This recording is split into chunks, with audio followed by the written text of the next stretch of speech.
Should. All right, welcome back to WCHS, ladies and gentlemen. We are looking at the A2, and we are so excited to write another A2. That's why so many of you gave me a rough copy, right? That's why you guys did the take-home. Moving on to the in-class one now. What is it worth? Something like 15% of your overall mark of the year. So pretty big couple of days coming up. We want to make sure we can try to identify what the essay is about without me saying, hey, this is the source. I can't just give you the source. That would be unethical in terms of the weighting of this essay, right? But, I think if we look through this document together, you can really understand what the source should be about. So what this document does is it looks at all the old diploma exams going back to January 2010, and the inquiry is the source prompt. So the first one is rights and freedoms are essential to a democracy. However, there may be times when a temporary suspension of rights and freedoms is necessary to guarantee the preservation of democracy. And I suggested to you earlier, before I started recording this, that inquiry, that source prompt from January 2010, is very closely aligned with what you'll see Wednesday and Thursday, to the extent that you could use that as your thesis statement. It wouldn't be the most clearly attached to the source, but it still has enough overlap that you could use that. So I would invite you to go online, not right now, but in a few moments, and read the January 2010 example papers. So if you go online and type into Google, Social 30-1, released writing samples 2010, you'll see it come up, and it should be a good read for you. Now, when you do your analysis of source, one of the first steps is to identify what is the goal of the source. In that source, it says preservation of democracy. I mentioned that you'll see a similar goal in the political source on Wednesday and Thursday. Like that preservation of democracy phrase, it'll be vague enough to allow you an opportunity to show me what you understand. Because if I define the goal very specifically for you, then it's tough to show some insight or some sophisticated thinking. So there will be some vague language used purposely within the source to give you an opportunity to show some insight. So one of the first steps you need to do with the analysis is identify what is the goal of this source. And then after you identify the goal, what's the problem that is in the way of that goal? What is the challenge? What is the obstacle? And again, the obstacle is probably going to be phrased in somewhat vague language, allow you a chance to expand, extrapolate, right? To show further understanding of concepts connected to that obstacle. So we have goal, we have some kind of obstacle that's in the way of the goal. And then within the source, there's either going to be an explicit or an implicit solution. How can we overcome the obstacle? Now, looking ahead to Wednesday and Thursday, there's really only a couple of solutions here. Democracy or authoritarianism. Those are the only two real solutions. So it's either going to be a statement that is pro-democracy or anti-democracy, or pro-authoritarianism or anti-authoritarianism.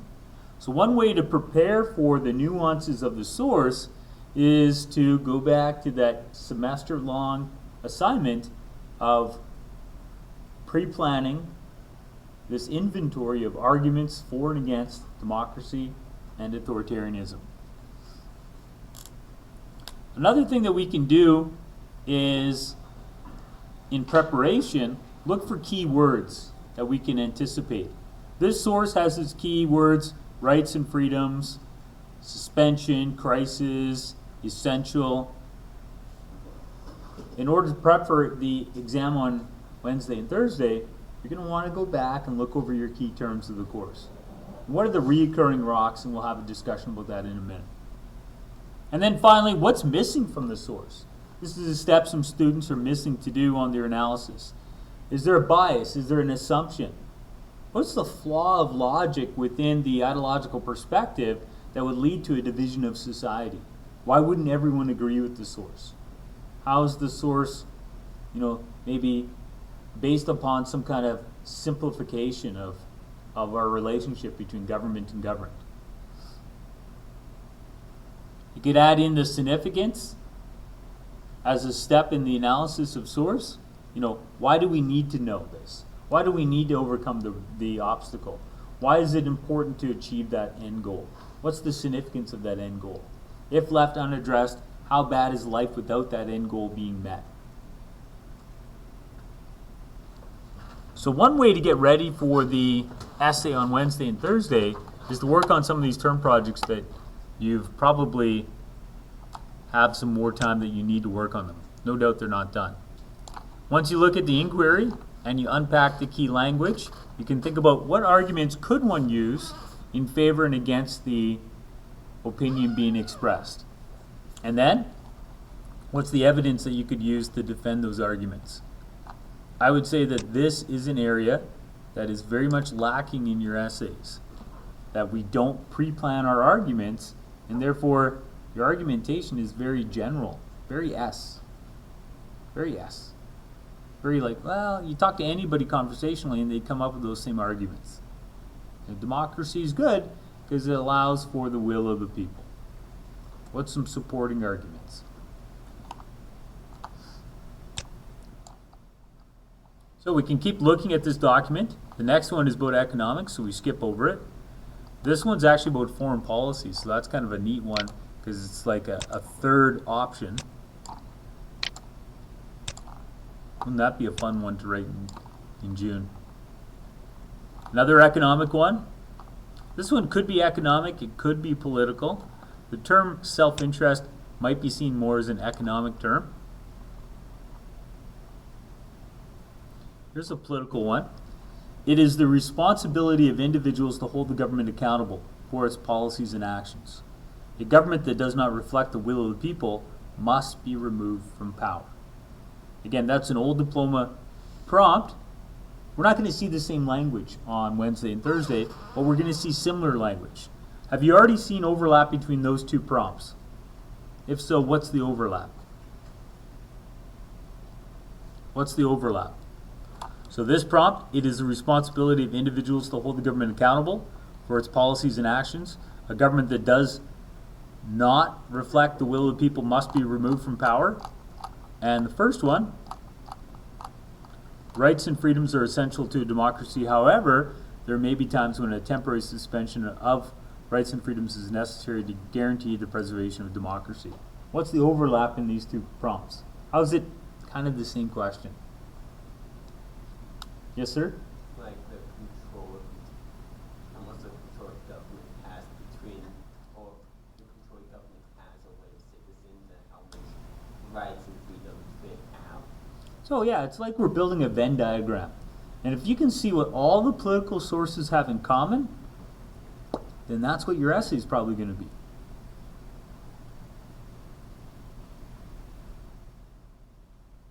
So each essay inquiry is a slightly different enemy, right? A slightly different opponent.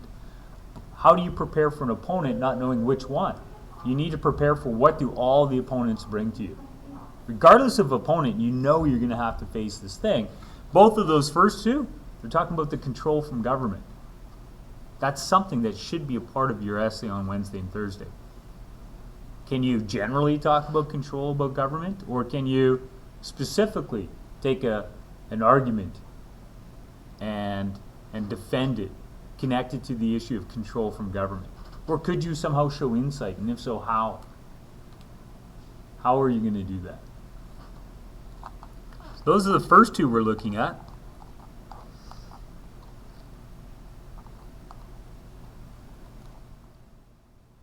So again, it is the responsibility of individuals to hold the government accountable for its actions and policies. A government that does not reflect the will of the people must be removed from power. What is the goal? Government to reflect the will of the people. What is the obstacle here? Is it explicit or implicit? And how, by looking at the obstacle, do we find a solution? And the solution is the ideological perspective.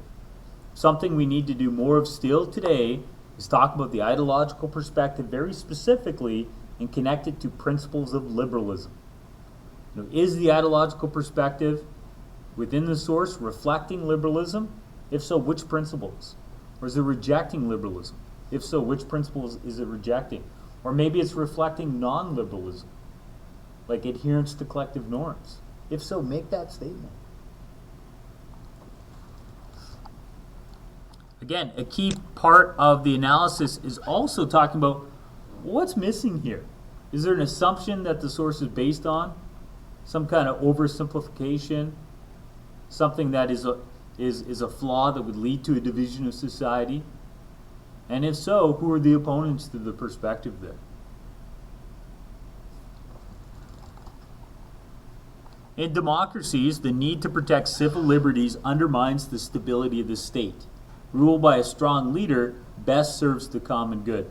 Another inquiry statement that could be your thesis statement on Wednesday. Now, what's the overlap between this one and the previous two? What's a big rock that is in all three? In democracies, the need to protect civil liberties undermines the stability of the state. Rule by a strong leader best serves the common good. How does that connect to? It is the responsibility of individuals to hold the government accountable for its policies and actions. A government that does not reflect the will of the people must be removed. How do they overlap? I know you know, but do they know? That's the question. How do they overlap?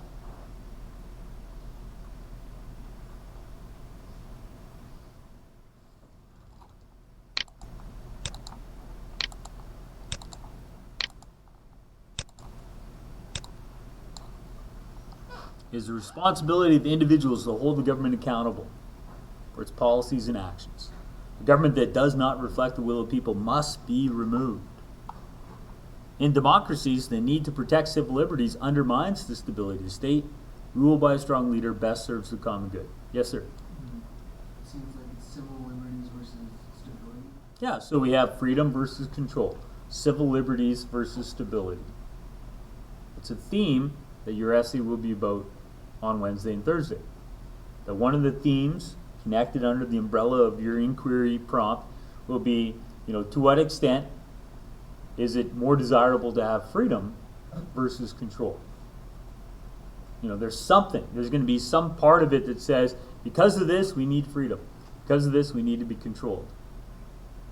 Every essay this year, I've promised to you, is if this, then what? If this, then what?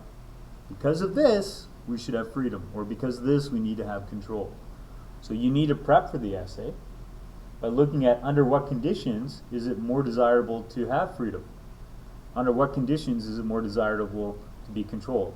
And if all you bring to the essay on Wednesday is Hobbes, you're going to get an L. This is the end of the course. Hobbes is good. But Hobbes is like, okay, you were listening on the second day of class. Beyond Hobbes, what else have we learned? Hobbes needs to be there for sure. But Hobbes can't be the end of your argument, the end of your evidence. There's more to it than just Hobbes. In democracy, the need to protect civil liberties undermines the stability of the state. Rule by a strong leader best serves the common good. Here's the goal. Here's the obstacles. Here's the ideological perspective, the solution to the obstacles. But you notice how I also have this section that says other vocab, meaning that in your analysis, you're going to talk about the significance of language, like many of you do with your A1. The word undermines being used there creates a tone. You need to talk about tone when you talk about the ideological perspective. You need to talk about audience, intended response, the urgency. What's the significance of the use undermines?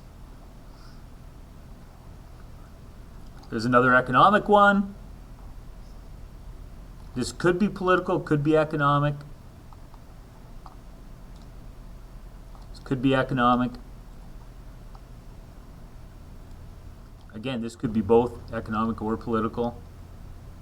Could be both, most likely economic.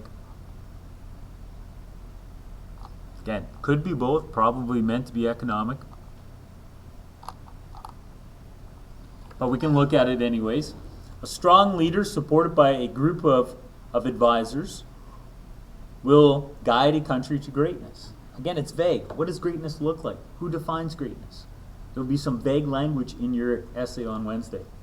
I took a source that I wanted your essay to be on, and then I'm like, that's so specific.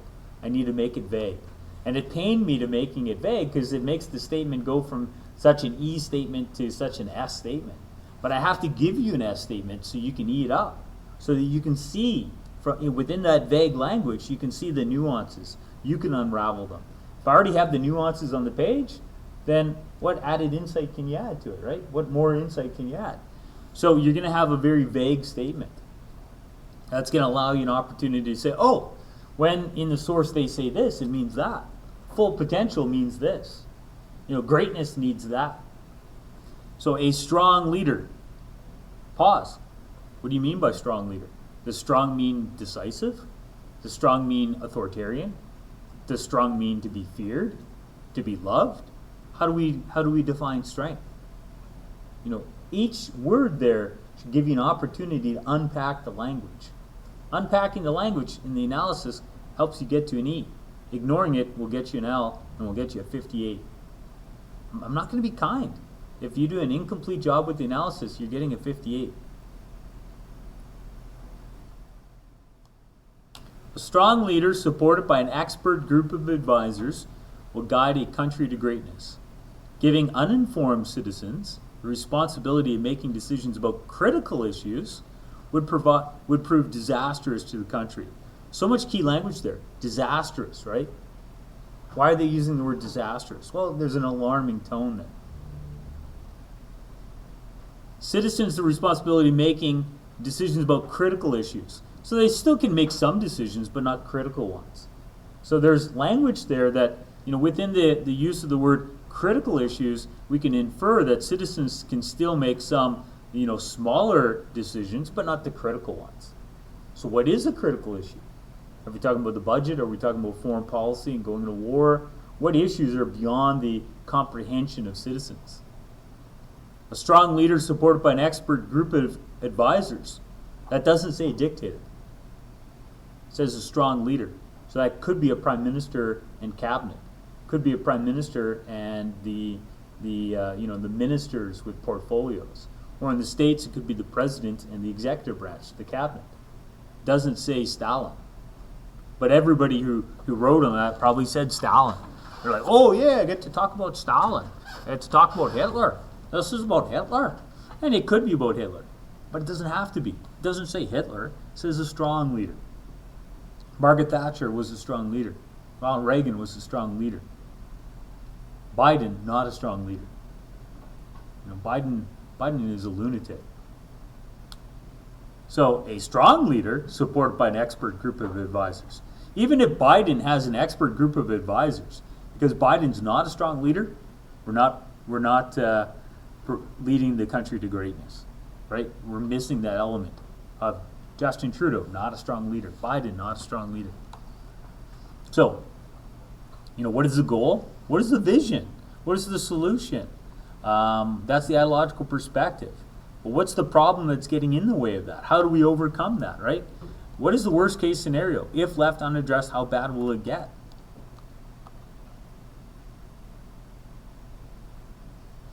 Again, could be economic more than political. Definitely sounds economic. The primary objective of all leaders should be the control of citizens. A society that allows authority to be challenged will never succeed. When they're like, what percentage of a match is that? That's like at least a 75% match to what you're writing about on Wednesday in terms of overlap. Because we're going back to that concept of freedom and control, authority, success. All the big rocks really are there, except maybe one. Primary objective of all leaders should be the control of citizens. A society that allows authority to be challenged will never succeed. Now, the goal isn't stated, but we know that they're saying this is the problem, we won't succeed, so what is the goal? Success, societal success. The vision, the path, how do we achieve that? Through the control of citizens. But still, they don't tell us what kind of control. Is that indoctrination, propaganda? Is that force and terror, intimidation, secret police? Are we talking about the techniques of dictatorship? Is it that level of control? Is it authoritarian? Or is it just illiberal control? We're talking about USA Patriot Act and CCTV monitoring the people. How do we control the people? Or do you manipulate them politically by guiding them economically? You get them buy into the lust that is the American dream, and you control them by taking their hearts and minds and having them work 9 to 5 and focus just on their job and not on greater issues. That'd be an interesting essay.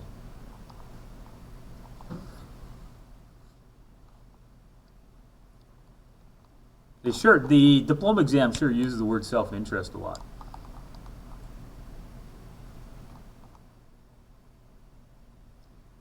Individuals have a responsibility to participate in the democratic process. Without their active participation, the country would be vulnerable to abuse of power. That one's a little more specific, right? Individuals have a responsibility to participate. So what are the big rocks here? Responsibility is a big rock.